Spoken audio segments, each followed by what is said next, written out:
الله الرحمن الرحيم الحمد لله رب العالمين والعاقبة للمتقين والصلاة والسلام على سيد الأنبياء والمرسلين سيدنا وحبيبنا وحبيب رب العالمين محمد وعلى آله وأصحابه ومن هدى بهديه إلى يوم الدين. چھٹے راوی ہے جن کا بکثرت متن میں ذکر ہو رہا ہے وہ ہے ابن سیرین،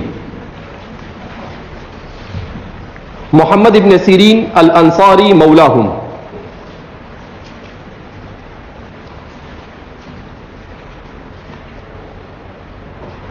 البصری، بصرہ کے رہنے والے تھے. حضرت انس بن مالک رضی اللہ تعالی عنہ، حضرت زید بن ثابت رضی اللہ تعالی عنہ،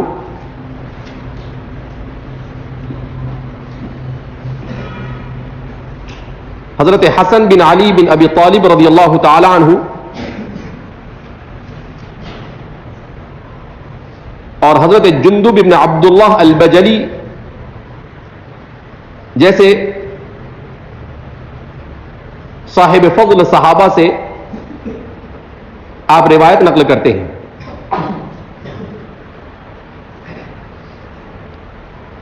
آپ کے تلامذہ میں امام شعبی،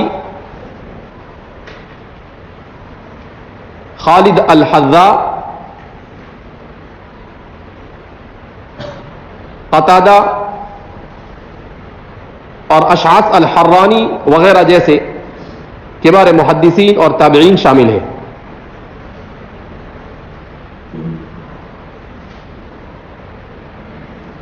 امام جرح و تعدیل ابن عون فرماتے ہیں کان ابن سیرین یحدث بالحدیث علی حروفہ، کہ امام ابن سیرین کا امتیاز یہ تھا کہ وہ احادیث کو حرف بحرف ہو بہو ویسی ہی سناتے تھے جیسی وہ سنتے تھے، اس میں کسی طرح کی کوئی تغییر نہیں کرتے تھے.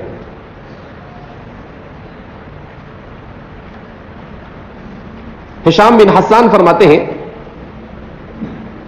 حدثنی اصدق من ادرکتہ من البشر. جب ابن سیرین سے روایت نقل کرتے تھے تو فرماتے تھے انسانوں میں سے جو سب سے سچا آدمی ہے وہ مجھے یہ روایت بیان کرتا ہے.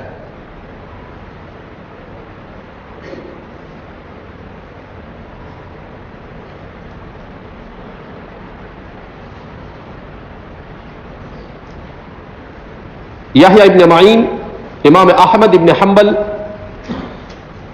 امام عجلی، یہ تمام ائمہ جرح و تعدیل انہیں ثقہ راوی کہتے ہیں اور تابعیت پر متفق ہے، اور ان کی تابعیت پر متفق ہے.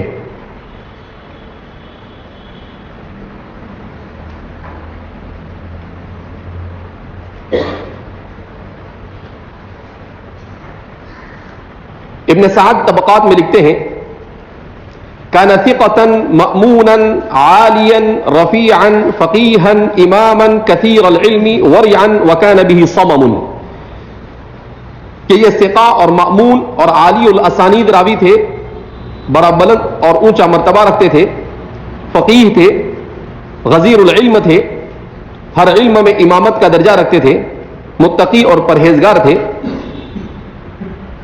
البتہ ان کے قوت سماع متاثر تھی، وکان به صمم، ان کی قوت سماع متاثر تھی. بڑے آدمی ہیں تو ایسا نہیں کہہ سکتے کہ بہرے تھے، اس کو بولیں گے ان کی قوت سماع متاثر تھی. علی بن المدینی فرماتے تھے اصحاب ابی ہریرہ ستۃ، حضرت ابو ہریرہ رضی اللہ تعالی عنہ کے علوم کے جو امین ہیں وہ 6 لوگ ہیں. سعید بن المسیب،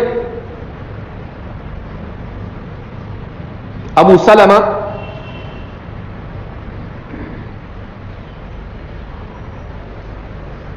اعرج، ابو صالح، ابن سیرین اور طاؤس.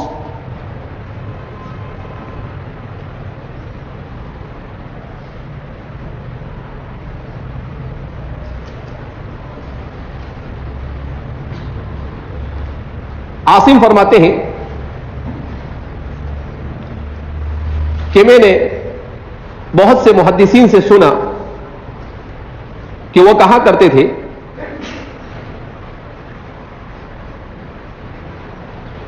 کہ ہم نے اتنا بڑا فقیہ اور زاہد شخص اپنی آنکھوں سے کبھی نہیں دیکھا.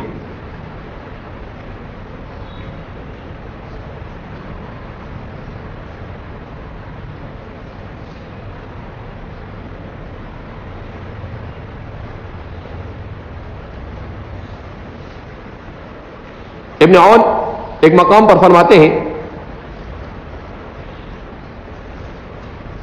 کہ میں نے 3 لوگ ایسے دیکھے ہیں کہ ان کی نظیر دنیا میں موجود نہیں. عراق میں محمد بن سیرین، حجاز میں قاسم بن محمد بن ابی بکر، اور شام میں رجا بن حیوہ. اور ان میں بھی محمد ابن سیرین بے مثال تھے. وَلَمْ يَكُنْ فِي هَؤُلَاءِ مِثْلَ مُحَمَّدٍ.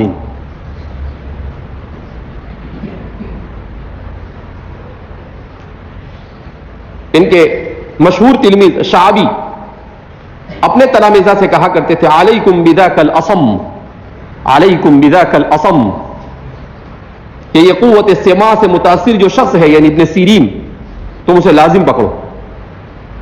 یہ ہمارے محدثین کے یہاں پر مستقل ایک بحث ہے کہ کیا اس طرح سے کسی کو بہرا، لولا، لنگڑا، اندھا یہ کہنا جائز ہے یا نہیں. تو فرماتے ہیں کہ کتاب اللہ تو اس سلسلے میں یہ کہتی ہے کہ آپ کسی کو ایسے نام سے نہ پکارو جس سے اسے برا لگے. قرآن کریم نے سورہ حجرات کے اندر میں اس کو ذکر کیا ہے. کیا کہا قرآن نے؟ وَلَا تَنَابَزُوا بِالْأَلْقَابِ، کہ کسی کو برے القاب سے مت پکارو. اب سوال پیدا ہوتا ہے کہ ہمارے محدثین اس طرح کے الفاظ بکثرت استعمال کرتے ہیں. ان کو آمش کہہ دیا، ان کو آنکھوں میں دیکھنے میں تکلیف تھی تو ان کو آمش کہہ دیا. ابھی ایک گزرے ہیں محدث، وہ پاؤں سے معذور تھے تو ان کو آرج کہہ دیا. امام ابن سیرین ہے تو اٹھا کر ان کو اسم بنا دیا. تو اب سوال پیدا ہوتا ہے کہ کیا یہ اس آیت میں نہیں آتا ہے؟ تو محدثین فرماتے ہیں کہ اصل میں ایک ہوتا ہے کسی کو چڑھانے اور تکلیف پہنچانے کے لیے ان القاب کا استعمال کرنا، اور دوسرا ہوتا ہے کسی کو اس کی معرفت اور اس کی پہچان کے لیے اس کا استعمال کرنا. تو چونکہ ہمارے محدثین کے یہاں پر ایک نام کے بہت سارے لوگ ہوتے تھے ان کا نام بھی ویسے ہی ہوتا تھا، ان کے والد کا نام بھی ویسے ہی ہوتا تھا، بعض مرتبہ دادا، پردادا، سکر دادا بھی ایک جیسے نام ہوتے تھے.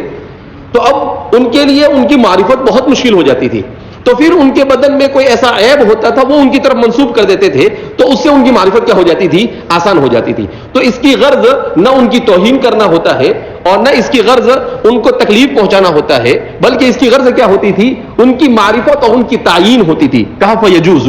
تو چونکہ اس کی غرض یہ نہیں ہے جس غرض سے قرآن کریم نے منع کیا ہے، لہذا اس بنا پر محدثین فرماتے ہیں کہ اس طریقے سے اعرج اور اسم وغیرہ کہنا محدثین نے اس کو ان کی تعیین کے لیے استعمال کیا ہے. اس لیے فرمایا کہ اسی لیے بھی فرما رہے ہیں کہ ان کو آپ، تو ہم اردو میں جو ٹھیٹ ترجمہ کریں گے ویسا ترجمہ نہیں کریں گے کہ وہ بہرے کو پکڑ کے رکھو یا بہرے کے پاس پڑے رہو. نہیں، اس کا مطلب وہ یہ کہ بھئی وہ قوت سماع سے متاثر. اب جب اسم بولا جاتا تھا تو ان کے اس معاشرے میں اسم مشہور تھے کہ بصرہ میں جب بھی اسم بولا جاوے تو کون مراد ہے؟ کہا محمد ابن سیرین. آمش بولا جاوے تو کون مراد ہوتا ہے؟ تو امام آمش مراد ہوتے تھے. تو یہ لوگ آرج بولا جاوے تو وہ مشہور ایک آرج تھے تو وہی مراد ہوتے تھے. تو یہ بعض لوگوں کے ساتھ خاص ہو جاتا تھا. تو اس لیے یہ صرف ان کی تعیین کے لیے ہوتا تھا، اس کے علاوہ اور کوئی غرض نہیں. حماد فرماتے ہیں کہ عثمان البتی بھی پڑھتے ہیں اور اس کو البتی بھی پڑھتے ہیں، وہ کہتے تھے لم يكن بالبصرة احد اعلم بالقضاء منه، لم يكن بالبصرة احد اعلم بالقضاء منه، کہ بصرہ میں علم قضاء اور فیصلے کا ان سے بڑا ماہر اور کوئی نہیں تھا. محمد بن سیرین.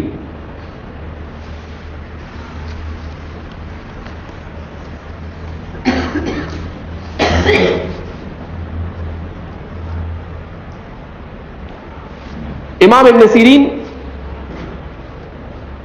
یہ مختلف علوم کے ماہر تھے.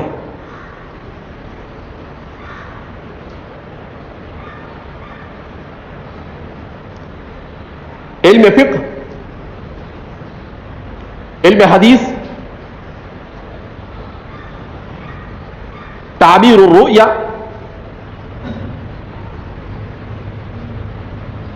علم القضاء، یہ ان کے خاص علوم تھے.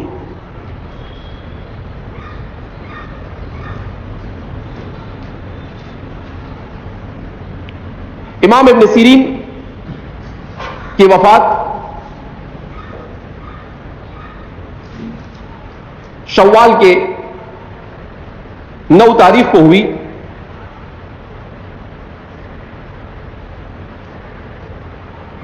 ستتر سال کی عمر میں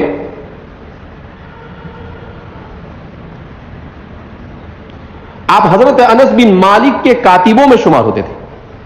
آپ کا شمار حضرت انس بن مالک کے کاتبوں میں ہوتا تھا.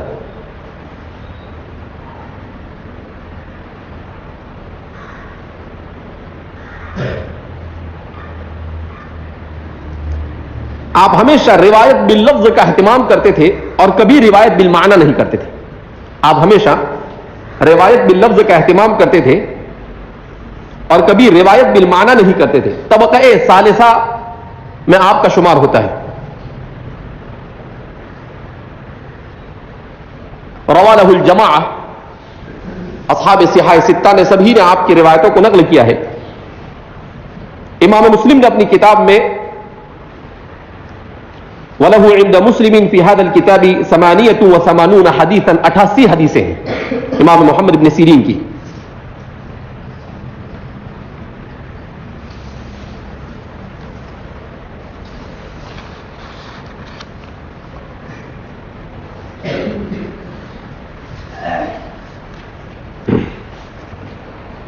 بہرحال تو اسی کے سلسلے میں ہمارے مصنف فرماتے ہیں وفي مثل مجرى هؤلاء اذا وازنت بين الاقران كابن عون وايوب السختياني مع عوف بن ابي جميلة واشعث الحمراني وهما صاحب الحسن وابن سيرين كما ان ابن عون وايوب صاحباهما الا ان البون بينهما وبين هذين بعيد في كمال الفضل وصحة النقل وان كان عوف واشعث غير مدفوعين عن صدق وامانة عند اهل العلم.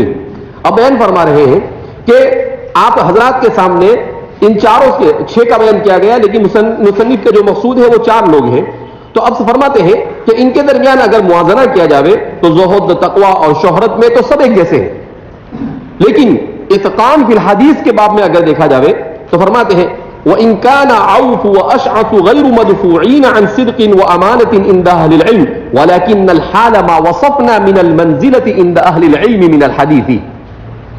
البتہ عوف ابن اشعث، عوف اور اشعث یہ جو 2 راوی ہیں، یہ ابن عون اور ایوب السختیانی کے مقابلے میں وہ درجہ نہیں رکھتے جو ان کا درجہ ہے محدثین کے یہاں پر، اس لیے کہ ایوب ان پر کسی قسم کی کوئی جرح نہیں، اسی طرح سے ابن عون ان پر بھی کوئی جرح نہیں. اور ان کے علاوہ جو عوف ابن ابی جمیلہ اور اشعث الحمرانی ہے تو بعض حضرات نے ان کو ثقہ کہا ہے، مگر بعض حضرات نے بڑے خطرناک الفاظ استعمال کیے ان لوگوں کے لیے. تو اس لیے کیا فرماتے ہیں کہ اس کا مطلب یہ ہے کہ یہ لوگ اتقان میں اور روایت کو نقل کرنے میں اگرچہ طبقے کے اعتبار سے اور مشائخ کے اعتبار سے ایک ہے، مگر اتقان فی الحدیث کے اعتبار سے ان کا درجہ کم ہے. شہرت بھی ان کو ایک جیسی ہے مگر اس کے باوجود بھی. اب اس کے بعد فرماتے ہیں وَإِنَّمَا مَثَّلْنَا هَؤُلَاءِ فِي التَّسْمِيَةِ، اور ہم نے مثال میں ان لوگوں کو نام بنام ذکر کیا لِتَكُونَ تَمْثِيلُهُمْ سِمَةً، تاکہ ان کی یہ مثالیں یہ ایسی علامت بن جائے يَصْدُرُ عَنْ فَهْمِهَا مَنْ غَبِيَ عَلَيْهِ طَرِيقُ أَهْلِ الْعِلْمِ، کہ جس آدمی پر علم اور فہم کا راستہ صحیح نہ ہو، صحیح طور پر واضح نہ ہو. غبی ہونے کا مطلب کیا ہے؟ صحیح طور پر واضح نہ ہو. مشائخ کی ترتیب کے سلسلے میں وہ اسے اچھی طرح سے سمجھ لے. کہا ہم نے ان کو نام بنام اس لیے ذکر کیا کہ ہمیں شوق نہیں ہو رہا تھا کہ ہم ان کے نام ذکر کریں. کہا نہیں، اس لیے ذکر کیا کہ جب بھی علم حدیث کو بیان کیا جاوے، نقل کیا جاوے، روایتوں کو ذکر کیا جاوے تو روایتوں کے ذکر کرنے میں صرف زمانے کے اعتبار سے طبقے کو بھی نہیں دیکھا جائے گا، صرف یہ بھی نہیں دیکھا جائے گا کہ وہ مشہور ہے، صرف یہ بھی نہیں دیکھا جائے گا کہ وہ فلاں کا تلمیذ ہے، وہ محمد بن سیرین سے روایت کرتا ہے، وہ حسن بصری سے روایت کرتا ہے. کہا یہ سب بات کی بات ہے، یہ دیکھا جائے گا کہ وہ روایت میں کس درجے کا ہے، وہ روایت میں کس درجے کا ہے. اگر وہ روایت اور حفظ اور اتقان میں مضبوط ہے تو پھر اس صورت میں اگرچہ وہ جن لوگوں سے روایت نقل کرتا ہے وہ پہلے کے مقابلے میں کم درجے کے ہو، اس کے باوجود بھی اس کا محدثین کے یہاں پر اعتبار ہوگا، اس کا اعتبار نہیں ہوگا. تو فرماتے ہیں کہ یہاں پر اس باب میں صرف زہد و تقوی، علم اور فضل اور کمال اور صلاحیت کو نہیں دیکھا جاتا ہے، صالحیت کو، ان چیزوں کو، یہ چیزیں ہیں مگر یہ دوسرے درجے کی. پہلے درجے کی چیز کیا ہے کہ یہ روایت کرنے والا جب روایت کرتا ہے تو اس کا حافظہ اس کے ساتھ ہے یا نہیں، اس کی علم میں دیانت داری اس کے ساتھ ہے یا نہیں. ان چیزوں کو اگر علم کی دیانت داری اس کے بعد، اسی لیے آپ دیکھ رہے ہیں نا کہ وہ بیان کر رہے ہیں باقاعدہ محمد ابن سیرین کے بارے میں کہ کان یروی بالحروف، حرف بحرف نقل کرتے تھے، اپنی طرف سے کوئی آمیزش نہیں کرتے تھے. اسی لیے ہمارے محدثین کے یہاں پر مستقل ایک مسئلہ ہے روایت بالمعنی، اور روایت کو مختصر کرنا یہ جائز ہے یا نہیں، اس پر آگے کلام آئے گا. تو اس لیے فرما رہے ہیں کہ یہ جن لوگوں کو یہاں پر ذکر کیا گیا ان میں سے جو دو ہے، پہلے دو ہے وہ اور دوسرے دو ہے، تو ان دونوں کے حالات کو جب معلوم کیا تو اس سے یہ معلوم ہوا کہ بہرحال پہلے والے جو دو ہیں ابن عون اور ایوب السختیانی، وہ اور عوف ابن ابی جمیلہ اور اشعث الحمرانی، ان دونوں کے درمیان دیانت اور حافظے کے اعتبار سے فرق پایا جاتا ہے. اگرچہ رتبے، مشائخ، سب کچھ ان کا ایک جیسا ہے، شہرت میں بھی ایک جیسے، مگر اس کے باوجود بھی ان کو ان جیسا مقام مل سکتا نہیں.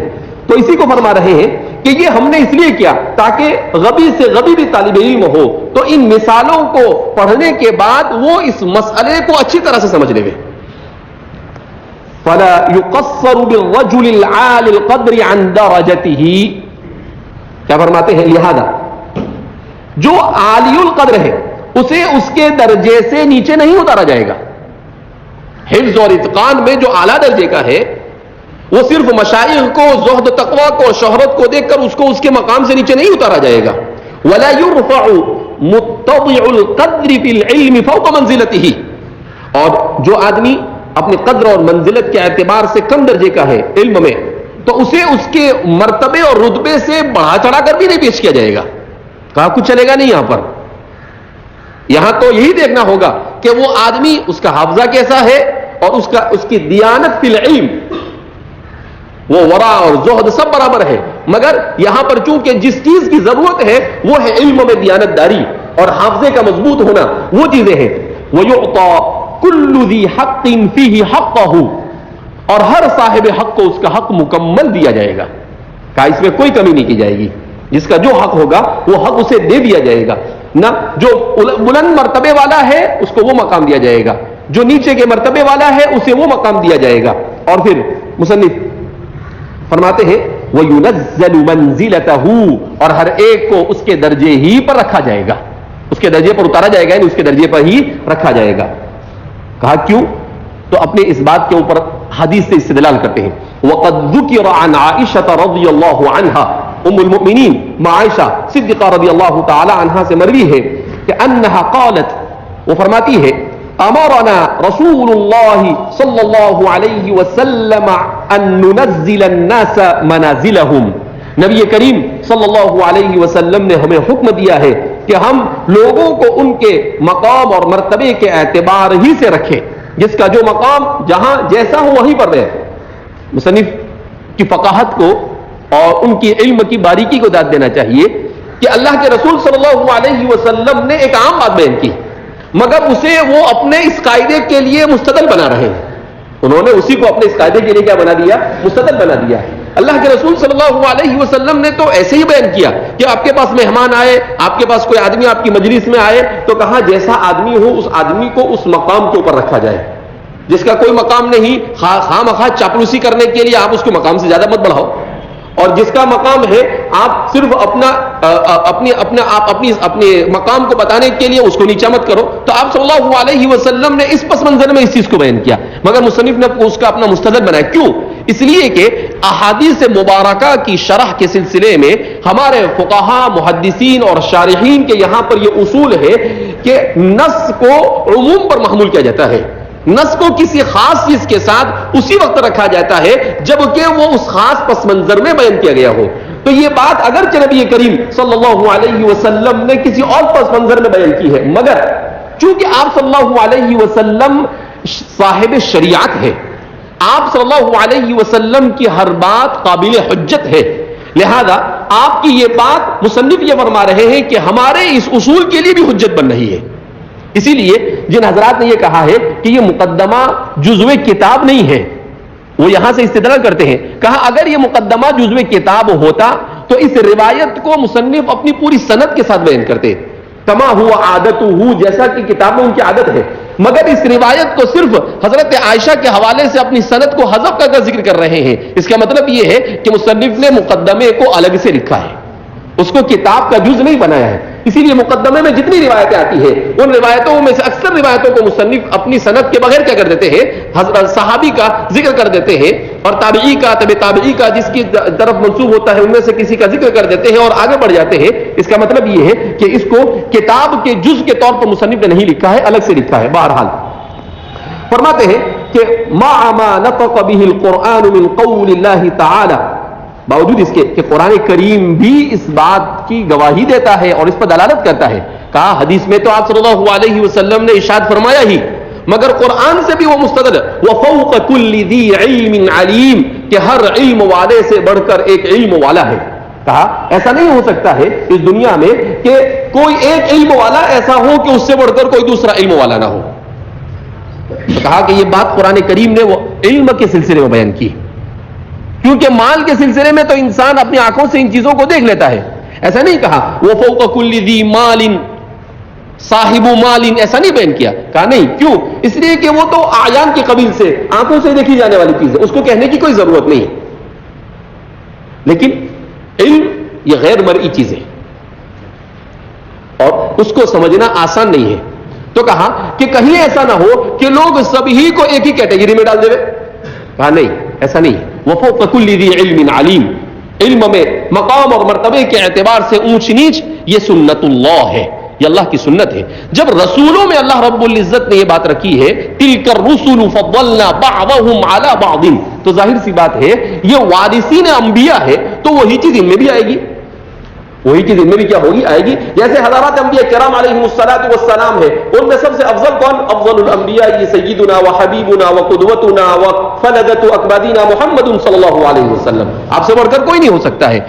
اگرچہ آپ زمانے کے اعتبار سے آخر میں آئے، مگر رتبے کے اعتبار سے آپ کا پہلا نمبر ہے۔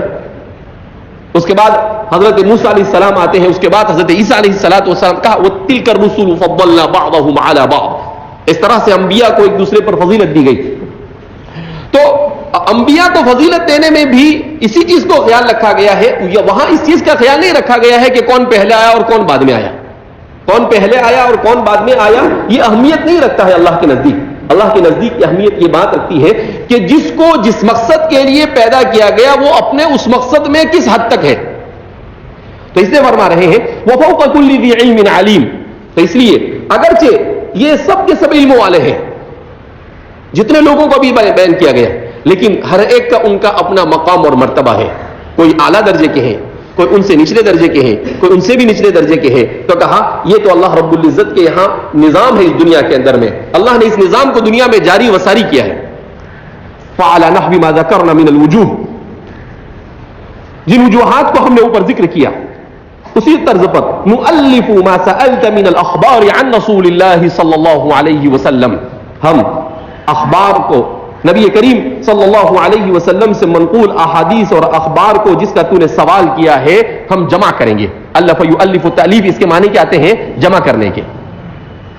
اسی لیے اس سے پہلے میں نے آپ سے کہا تھا کہ ایک ہوتی ہے تصنیف اور ایک ہوتی ہے تألیف، شتان بینہما۔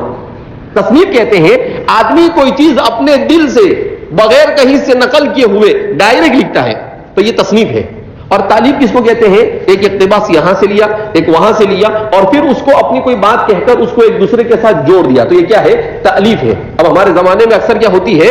تالیف ہی ہوا کرتی ہے۔ ہمارے اتنے بڑے مصنف ہیں کیونکہ انہوں نے احادیث رسول کو جمع کرنے کا ہی کام کیا ہے، اس لیے انہوں نے بھی ایسے نہیں کہا کہ ہم تصنیف کریں گے، کیونکہ تصنیف چلتی بھی نہیں اس باب میں، حدیث کے باب میں تصنیف چلتی بھی نہیں ہے، حدیث کے باب میں تو تالیف ہی چلتی ہے۔ یہاں پر تو آپ کو تصنیف کا مطلب تو کیا کہ وہ اپنی بات بیان کرے، تو یہاں پر تو رسول اللہ صلی اللہ علیہ وسلم کی بات کو بیان کرنا ہے تو تالیف ہی چلے گی. اس کا مطلب یہ ہے کہ مصنف کو لغت اچھی طرح سے سمجھتی تھی, اسی وجہ سے انہوں نے تالیف کا لفظ استعمال کیا ہے. مسلم کو نہیں سمجھے گا, تیرے کو میرے کو سمجھے گا. فَأَمَّا مَا كَانَ مِنْهَا عَنْ قَوْمٍ هُمْ عِنْدَ أَهْلِ الْحَدِيثِ مُتَّهَمُونَ أَوْ عِنْدَ الْأَكْثَرِ مِنْهُمْ فَلَسْنَا نَتَشَاغَلُ بِتَخْرِيجِ حَدِيثِهِمْ. فَأَمَّا مَا كَانَ مِنْهُمْ عَنْ قَوْمٍ, بہرحال احادیث مبارکہ ایسے لوگوں سے منقول ہو جو محدثین کے نزدیک متہم ہے, جو محدثین کے نزدیک متہم, او عند الاکثر منهم, سب کے نزدیک یا اکثر و بیشتر محدثین کے نزدیک, فلسنا نتشاغل بتخریج حدیثهم, تو ان کی حدیث کی تخریج ہم اپنی کتاب میں کرنے والے نہیں. تو کہا کہ جن کے اوپر محدثین نے کلام کیا, اٹھا کر کسی کو شیطان بنایا انہوں نے, کسی کو کذاب کہہ دیا, کسی کو دجال کہہ دیا, عجیب عجیب. تو کہا ایسے لوگوں کو ہم نے, اسی لیے ہم نے جب ان کا ذکر کیا تو نہیں کہا کہ امام مسلم نے کوئی روایت نقل نہیں کی, اصحاب سنن نے نقل کیا, فلاں نے نقل کیا, امام کامل نہیں.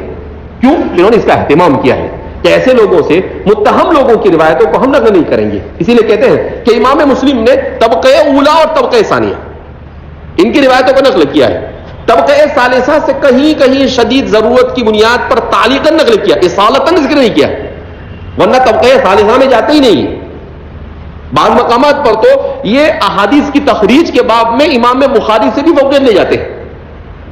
امام بخاری سے بھی, جیسے حدیث معان کو بیان کرنے میں, تو حدیث معان کو بیان کرنے میں اور بھی بہت سارے امتیازات امام مسلم کے ہیں. تو ایسے ہی امام مسلم کو دوسرے نمبر کا جو مقام دیا گیا وہ نہیں. اسی لیے تو بعض حضرات نے, جیسا کہ شروع میں بتایا گیا کہ بعض حضرات نے ان کو بعض وجوہ کی بنیاد پر ان سے بھی مقدم رکھا ہے. تو بعض چیزیں ایسی ہیں جو امام مسلم کے یہاں پر بہت مضبوط انداز میں ہیں, اور چونکہ یہ فنی آدمی تھے لہذا اس بنا پر, اسی لیے اب آگے آئے تو ایسے لوگوں کو بھی بیان کرتے چلیں گے وہ, کہ جن لوگوں کی حدیث کو انہوں نے نہیں ذکر کیا ہے, جو متہم تھے.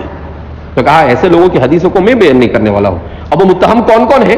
کہ عبداللہ ابن مسور ابی جعفر المدائنی, کہا کہ عبداللہ ابن مسور ابو جعفر المدائنی, کہا کہ ان کی روایت کو میں نہیں ذکر کرتا ہوں, کہا متہم ہے. اسی طریقے سے عمرو ابن خالد, کہا عمرو ابن خالد کی روایت کو بھی ذکر نہیں کریں گے کہ لا نتشاغل بتخریج حدیثہم, متہم لوگوں کی حدیثوں کو تو انہی متہم کو بیان کرے ہیں. وہ عبد القدوس الشامی, اور عبد القدوس الشامی, وہ محمد ابن سعید المصلوب, وہ غیاث ابن ابراہیم, ڈھیر لگا دیا ایسے لوگوں کا بھی. وسلیمان ابن عمرو وابی داود النخعی واشباہہم ممن اتهم بوضع الاحادیث وتولید الاخبار. زبان بھی بڑی پیاری استعمال کرتے ہیں. کہا کہ یہ جتنے سارے نام ہم نے ذکر کیے ہیں, پورا ایک ڈھیر کا ڈھیر ذکر کر دیا ہے. کہا یہ اور ان جیسے, کہا یہ اتنے ہی نہیں ہے اور بھی ہے. کہا یہ اور ان جیسے جو احادیث کو وضع کرنے میں اور احادیث کو گھڑنے میں, احادیث کے گھڑنے کے سلسلے میں متہم ہے, تو کہا ہم ان کی روایت کو نہیں کریں گے, ان کی روایت کو ہم نقل نہیں کریں گے. عجیب لفظ استعمال کیا, وضع الحدیث تو سمجھ میں آیا, لیکن تولید الاخبار ایک نئی تعبیر لے کر آئے. تولید کے معنی پیدا کرنا, اخبار کے معنی خبر, تو خبر کو پیدا کرنا. تو ہمارے اردو میں اس کا استعمال نہیں ہوتا ہے, لیکن انہوں نے ذکر تولید الاخبار کہہ کر اسی بات کی طرف اشارہ کیا کہ نبی کریم صلی اللہ علیہ وسلم نے اس کو بیان نہیں کیا, یہ خود ہی پیدا کر دیا ہے, اس کو خود ہی بنا رہا ہے, اور بنا کر حضور کی طرف. اصل میں کیا تھا, قرون اولا میں ہوتا یہ تھا کہ لوگوں میں علم سے دلچسپی, سنت رسول صلی اللہ علیہ وسلم پر عمل کرنے کا بڑا جذبہ تھا. اس کی وجہ سے بعض مرتبہ کوئی ضرورت سے زیادہ زہد و تقوی بگارتا تھا, اور لوگوں کو زہد و تقوی کی طرف لانے کے لیے اپنی طریق سے حدیث بنا دیتے, اور کیا کہتا تھا, مقصد اچھا ہے اگرچہ کام اچھا نہیں ہے.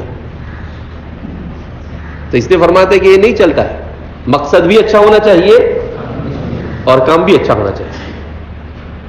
تو کہا کہ آپ ان کی نیت کچھ بھی ہو, لیکن آپ کی یہ نیت, کہا نہیں, ہماری نیت یہ ہے کہ اس طرح کی حدیث حضور کی طرف منسوب کر کر لوگوں کو بیان کی جائے. ارے بھائی, اللہ کے رسول صلی اللہ علیہ وسلم نے کم بیان کیے گیا, تو بچا تھا ابھی اس کو بیان کرنے کے واسطے. بعض مرتبہ ایسا تھا قرون اولا میں کہ چونکہ علم تو تھا ہی وہاں پر, فرد, اسی لیے تو حضرت علی رضی اللہ تعالیٰ عنہ نے کہا رحم اللہ ابن ام عبد مالأ بیوت الکوفۃ بالعلم.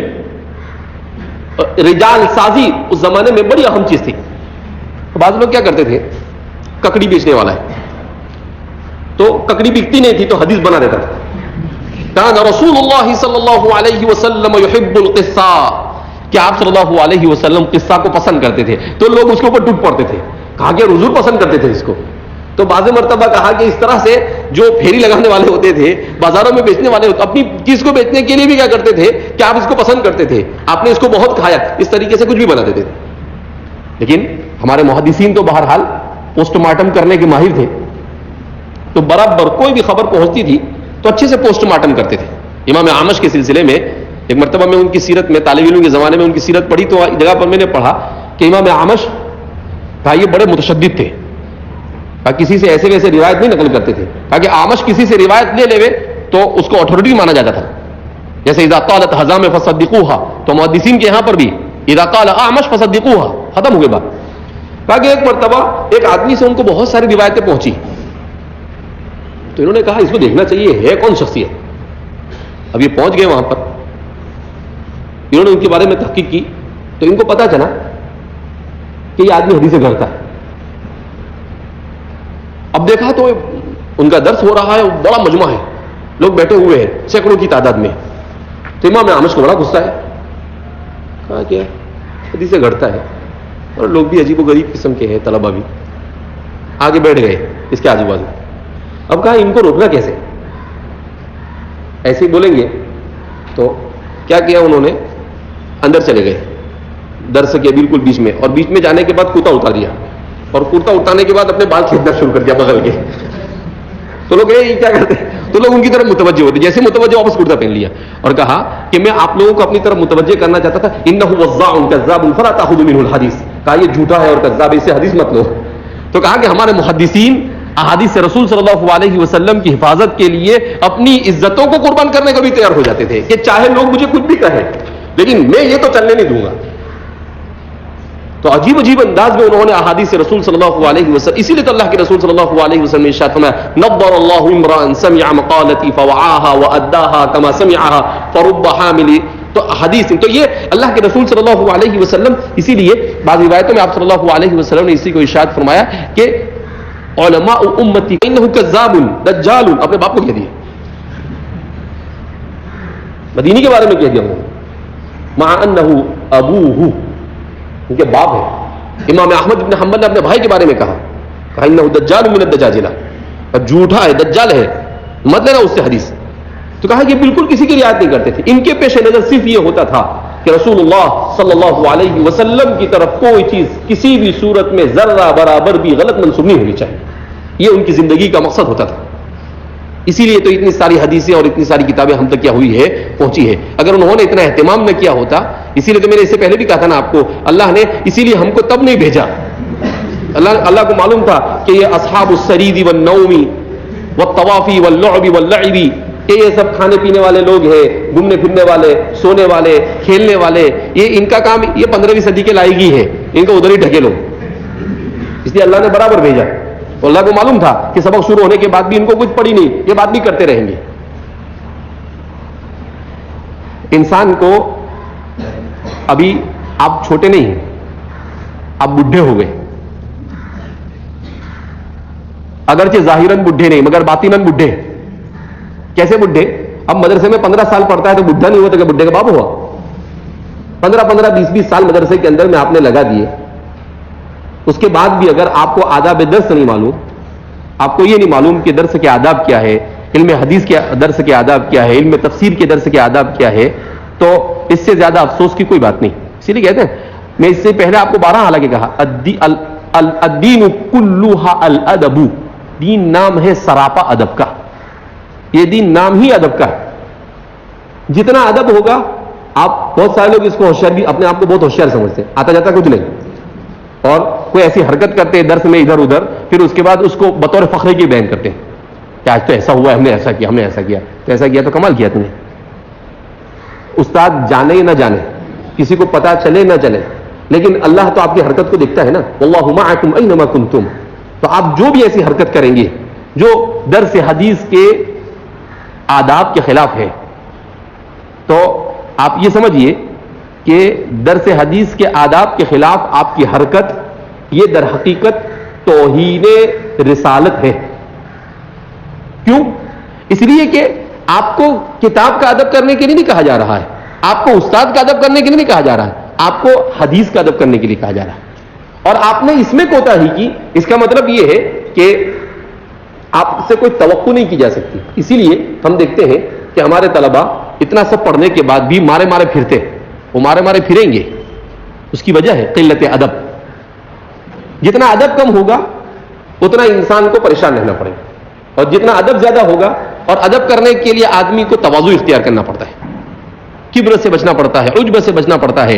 تواضع اختیار کرنے کے لیے انسان کو بہت ساری قربانی دینی پڑتی ہے. اسی لیے حکیم الامت مجدد ملت حضرت تھانوی رحمۃ اللہ علیہ نے ایک حیرت انگیز بات بیان کی ہے. حضرت نے فرمایا کہ آج بھی حاجی امداد اللہ صاحب مہاجر مکی رحمۃ اللہ علیہ کے حوالے سے کہ حاجی امداد اللہ فرماتے تھے کہ آج بھی اس امت میں یہ صلاحیت ہے کہ وہ اس پوری دنیا کی بہترین قیادت اور سیادت کر سکتی ہے، مگر کمی ہے صفت تواضع کی. تو لوگ حیران ہو گئے، کہا تواضع کو کیا مطلب اس سے؟ کہا تواضع نہیں ہے، اور تواضع نہ ہونے کی وجہ سے کیا ہو رہا ہے کہ اعجاب کل ذی رأی برأیہ، ہر آدمی اپنی رائے پر مصر ہے، جس کی وجہ سے اختلاف پیدا ہو رہا ہے. اور اختلاف پیدا ہو رہا ہے تو نظم و نسق بگڑ رہا ہے، اور نظم و نسق بگڑ رہا ہے تو امت سیادت اور قیادت سے محروم ہو رہی ہے. کہاں سے کہاں لے گئے؟ کہاں تواضع آئے گا تو تواضع کے آنے سے اختلاف ختم ہوگا، اس لیے کہ اعجاب کل ذی رأی برأیہ ختم ہو جائے گا. اور جب آپس کا اختلاف ختم ہوگا اتحاد آئے گا، جب اتحاد آئے گا تو تنظیم آئے گی، اور جب تنظیم آئے گی تو اللہ کی طرف سے نصرت اور مدد آئے گی. کہا کہ صرف امت میں ایک صفت زندہ ہو جائے، عوام میں، خواص میں، اخص الخواص میں، سب میں، اور وہ کیا ہے؟ صفت تواضع. تو آج بھی یہ امت پوری دنیا کی قیادت اور سیادت کر سکتی ہے. حضرت مولانا علی میاں کو کتاب لکھنے کی ضرورت نہیں پڑتی، ماذا خسر العالم بانحطاط المسلمین. کہا وہ اس کی وجہ یہ ہے. کہا یہ لمبی لمبی تقریریں بہت بعد میں کرتے رہنا، لیکن اگر ہر آدمی اپنے اندر صفت تواضع کو پیدا کر لے تو کہا کہ امت کے سارے مسائل کیا ہو جاتے ہیں؟ حل ہو جاتے ہیں. اسی لیے تو کریمہ میں مستقل ایک باب تواضع کا قائم کیا شیخ سعدی نے، اور بہترین انداز میں تواضع کو کیا کیا ہے؟ سمجھانے کی کوشش کی ہے.